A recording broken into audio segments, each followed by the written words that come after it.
Predicar para mí es motivo, no de gloria es un deber que me incumbe. Ay de mí sino anunciar el evangelio del que tú me has hecho, Señor mensajero. Para mí la vida es Cristo. Escuchen esto.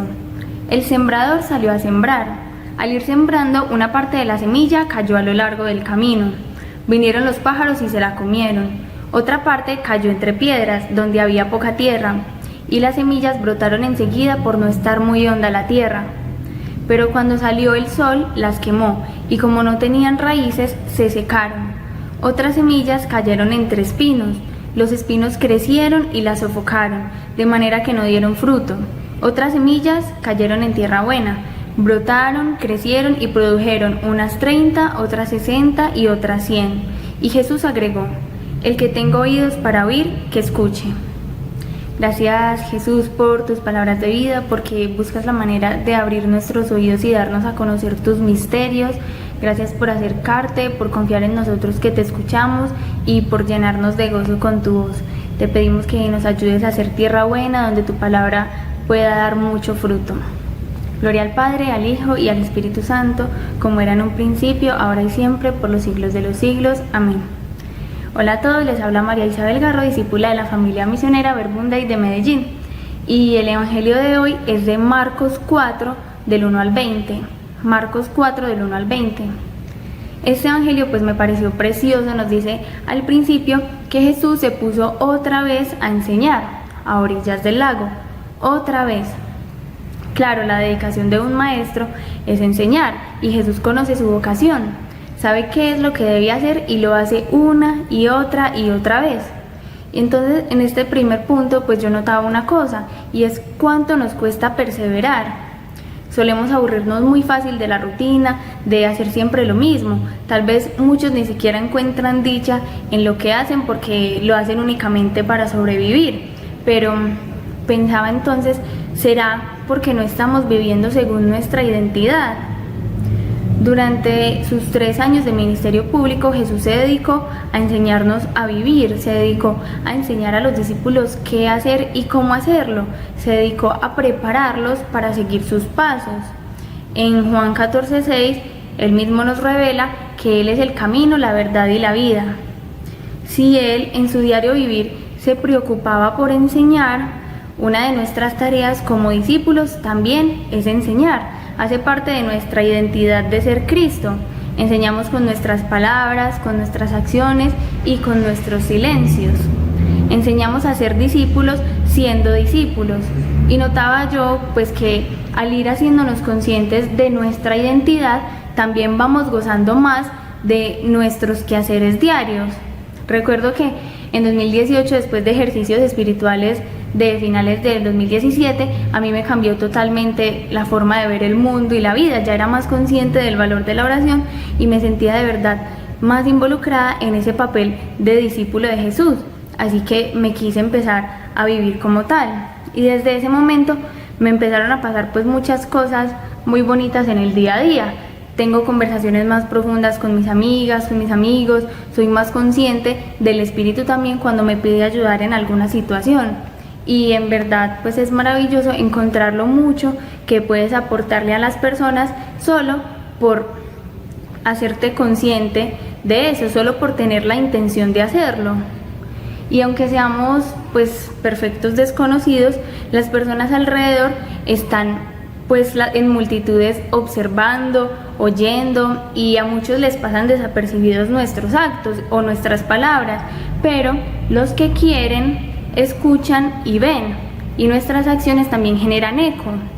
Me ha pasado, por ejemplo, que estoy en el bus sentada y se monta una persona que necesita el puesto.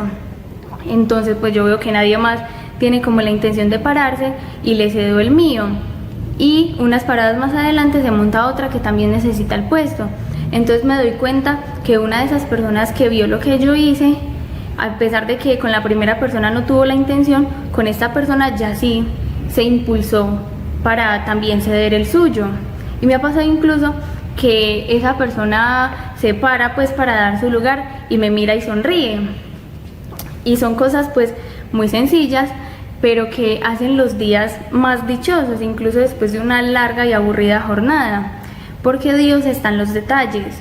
Y la razón pues por la que estas cosas nos pueden brindar tanta paz y gozo es sencillamente porque en ellas vivimos nuestra identidad de discípulos, que una y otra vez, como el Maestro, están dispuestos a enseñar con su vida lo que han aprendido de Él.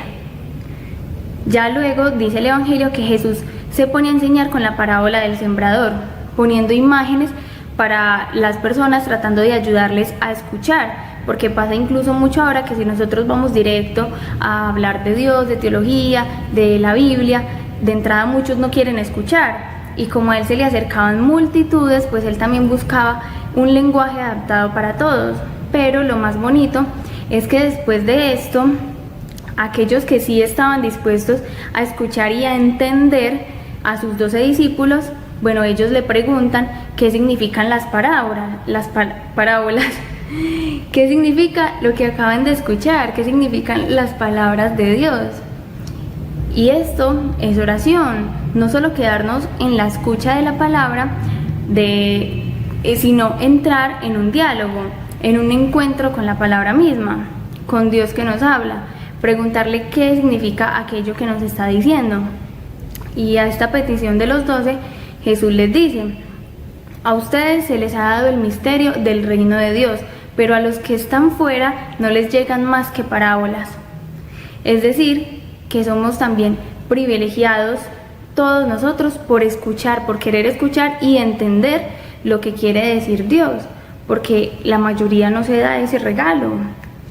Y luego, pues les explica que el sembrador siembra es la palabra de Dios. Los que están a lo largo del camino son los que escuchan la palabra, pero de inmediato viene Satanás y se lleva la semilla sembrada.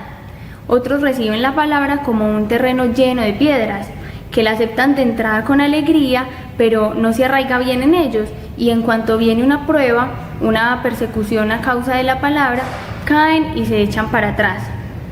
Otros la reciben como entre espinos, que han escuchado la palabra, pero luego sobrevienen las preocupaciones de esta vida, las promesas engañosas de las riquezas, de las pasiones, y juntas ahogan la palabra que no da fruto. Para otros se ha sembrado en tierra buena. Estos escuchan la palabra, la han acogido y da fruto. Unos el 30, otros el 60 y otros el 100 por uno. Con esta explicación de Jesús, yo le entendía una cosa, y era profundidad. Profundidad en la oración, profundidad para poder echar raíces fuertes y hondas, para que al germinar la semilla no se seque, para que las piedras no la opaquen, para que los pájaros no se la coman, para que los espinos no la ahoguen. Recuerdo que cuando empecé a descubrir el valor y la importancia de la oración, mi acompañante espiritual siempre me decía: todavía estás en la superficie, boga mar adentro.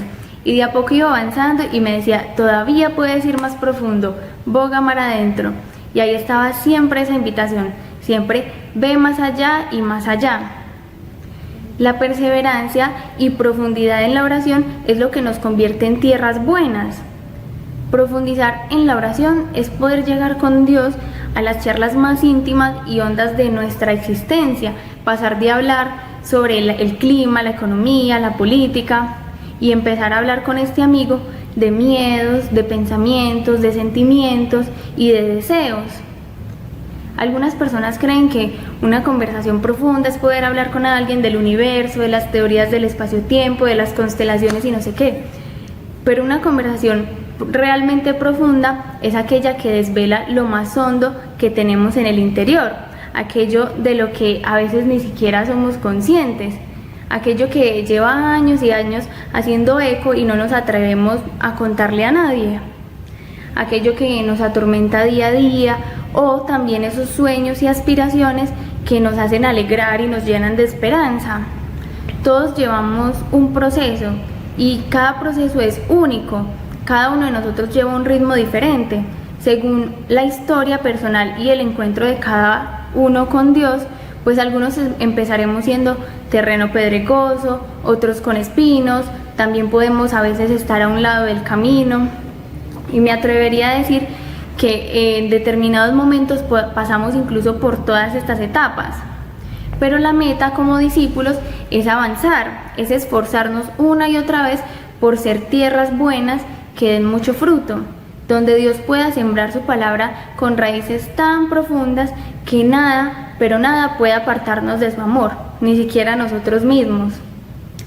Y encontraba entonces la invitación final de dejarnos llevar por Dios a esa profundidad, que nos lleve a recorrer la historia de nuestra vida y nos muestre el proceso que hemos pasado hasta ahora, qué tierras hemos sido y cuál somos hoy, qué pasos debemos seguir dando para avanzar hacia esa tierra buena como discípulos e imitadores de Cristo.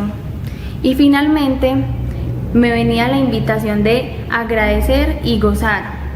Agradece y goza porque Dios te ha elegido para contarte sus misterios, para estar más cerca de Él, para tenerte aquí y ahora, y para que seas uno de los suyos, para que ya no tengas más oídos sordos ni ojos ciegos.